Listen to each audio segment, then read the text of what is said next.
लेकिन आप परमहंस आचार्य जी खुद कह रहे हैं कि बीजेपी जानबूझ के चुनाव वहां से आ रही है, दान में दे दी। दान में दे दी कि नहीं दी, चुनाव भाई देखिए, संगठन कोई भी हो चुनाव लड़ता है। अगर कहीं ना गांव का पंचायत का चुनाव लड़ूं, चुनाव जीत जाता हूं, तो जब तक वोटिंग नहीं हुई होती है, मतगणना नहीं हुई होती है, तब तक खेमेबाजी होती है। उस खेमेबाजी में बात बोले हैं कि वो राम भक्त हो ही नहीं सकता। भाई देखिए, राम भक्त अगर होते तो बीजेपी वहां से हारी तो नहीं है ना। नहीं, ऐसा कुछ नहीं है। चुनाव, मैंने बताया कि मुद्दों का चुनाव है। वहाँ की जनता के दिमाग में क्या रहा है, जनता ने किस आधार पे मूल्यांकन किया। अवधेश प्रसाद भी देखिए, अवधेश प्रसाद भी मानव है जी। किसी न किसी राजनीतिक दल से ही चुनाव उन्होंने जीता है। लेकिन आप परमहंस आचार्य जी खुद कह रहे हैं कि बीजेपी जानबूझ के चुनाव वहां से आ रही है, दान में दे दी।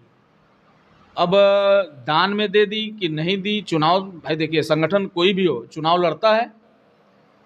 कहीं ना कहीं वहाँ के लोगों से या वहाँ के जनता जनार्दन से चूक हुई है। जो एक संदेश पूरे हिंदुस्तान को जाना था, वहाँ से इतना काम, इतना विकास कराने के बाद भी भारतीय जनता पार्टी चुनाव हार जाती है। मैं आपके चैनल के माध्यम से वहाँ की जनता को कहना चाहूँगा कि भगवान उनको सद्बुद्धि दे, भविष्य निकट में इस तरह की पुनरावृत्ति न हो। जैसा कि हम सभी जानते हैं कि भारतीय जनता पार्टी शुरू से ही हिंदू और हिंदुत्व के मुद्दे पे ही आगे बढ़ती है।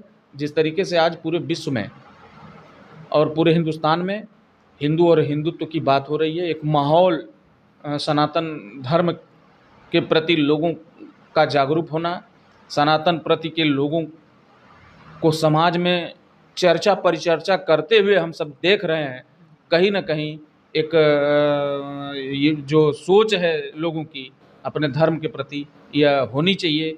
और भविष्य के जो हमारे अपने नौजवान साथी हैं, उनको भी इस अयोध्या आयोजन से सीख लेनी चाहिए कि सर्वप्रथम हम हिंदुस्तानी हैं, सर्वप्रथम हम भारतीय हैं।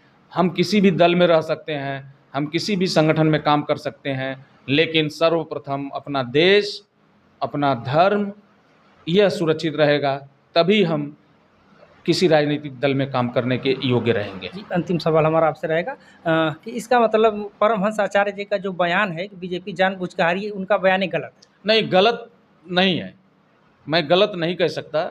मैंने शुरू में ही कहा कि परमहंस जी महाराज का जो भी मैंने स्टेटमेंट रहा हो, किस चीज़ को लेकर के उन्होंने स्टेटमेंट दिया है, अब चूँकि मैं एक तुच्छ आदमी, छोटा आदमी, छोटी बुद्धि, मैं उनके सवालों पे कोई क्वेश्चन मार्का नहीं उठाऊंगा। उन्होंने जो भी बोला है सनातन हिंदू धर्म के प्रति ही रख कर के बोला होगा। मैं उनके उस पे कुछ नहीं कहना चाहता हूँ। मैं सिर्फ़ और सिर्फ जो 500 साल के बाद भगवान राम का भव्य मंदिर बना, आज पूरा देश, पूरा प्रदेश धूमधाम से दीपावली, पहली दीपावली है मंदिर बनने के बाद। कल हम सब न्यूज़ टीवी चैनल के माध्यम से देखे हैं जिस तरीके से उत्साह वहाँ की जनता में, कहे तो कई दुल्हन जैसी अयोध्या पूरी सजी है। दुल्हन जैसे अयोध्या जो है सज करके तैयार। और वहाँ हिंदू धर्म के लोग ही नहीं दिखाई देते, कई ऐसे लोग थे जो कि मुस्लिम धर्म के भी थे। न्यूज़ टीवी चैनल वाले उनसे भी वार्ता किए, कहीं ना कहीं उनके अंदर भी खुशी है। खुशी तो भाई सबकी, पूरे देश विदेशों में खुशी है। तो इस अंतिम सवाल हमारा एक और रह गया कि वो बोले हैं कि अयोध्या का सांसद जो है कि राक्षस है, इस पे क्या कहेंगे? राक्षस सही है? देखिए, राक्षस अवधेश प्रसाद दलित पर पिछड़ी जाति से आते हैं, इसके लिए हो सकता है? नहीं, ऐसा कुछ नहीं है। पिछड़ी अगड़ी जाति से कोई मतलब नहीं है। पहले तो हम हिंदू हैं, हम भारतीय हैं। लल्लू प्रसाद जी वहाँ के सांसद हुआ करते थे, लेकिन आज परिस्थिति किस तरीके की बन गई कि वहाँ अवधेश प्रसाद, देखिए अपने कर्म से ही व्यक्ति राक्षस होता है, अपने कर्म से ही समाज में पूजा जाता है। तो आप निष्पक्ष भाव से समाज के लिए काम व्यक्ति को करना चाहिए। जैसे उदाहरण के तौर पे मैं आपको बता दूं, अगर मैं गांव का पंचायत का चुनाव लड़ूं, चुनाव जीत जाता हूं, तो जब तक वोटिंग नहीं हुई होती है, मतगणना नहीं हुई होती है, तब तक खेमेबाजी होती है। उस खेमेबाजी में मैं चुनाव जीत गया। तो मैं चुनाव जीतने के बाद जो मेरा दायित्व है अपने गांव के प्रति, अपने गांव के नागरिकों के प्रति, चुनाव जीत गए आप, उसके सुबह से ही आप पूरे गांव के प्रधान हैं, सबके प्रधान हैं। आपको निस्वार्थ भाव से, कहीं कोई भेदभाव, कोई द्वेष कलेश रख करके आपको नहीं काम करना चाहिए। आपकी जनता, आपके गांव के नागरिकों की सुरक्षा, आपके गांव की गलियां, चौराहे, आवास, जितनी भी योजनाएं हैं विकास की, उसमें कहीं से कोई पक्षपात नहीं होना चाहिए। ये मेरा मत है एक राजनीतिक दल के कार्यकर्ता के नाते। जो और रही बात कि राक्षस हैं, मैंने बता दिया कि कर्म से ही व्यक्ति राक्षस होता है और कर्म से ही आदमी व्यक्ति पूजा जाता है। ये भी बात बोले हैं कि वो राम भक्त हो ही नहीं सकता। भाई देखिए, राम भक्त अगर होते,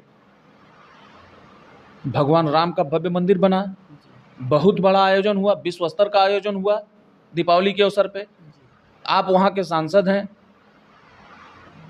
आप वहाँ के सांसद होने के नाते वहाँ जा कर के, वहाँ की जनता के बीच में जा कर के, हो सकता है कहीं से आपसे टूटी हुई हो, अब आपका व्यक्तिगत मत है, आप जाएं न जाएं, ये आपका व्यक्तिगत और आपके राजनीतिक, जिस भी राजनीतिक दल से काम करते हैं, ये आपकी व्यक्तिगत सोच हो सकती है। लेकिन अगर आप होते, चाहे मैं होता या कोई भी इंसान होता हिंदुस्तान का, अगर वहाँ से सांसद होता तो निश्चित तौर पे वहाँ जाता और भगवान राम के इस भव्य आयोजन में बढ़ चढ़ करके हिस्सा लेता और एक मिसाल पूरे देश के जनता के प्रति उनको पेश करना चाहिए था।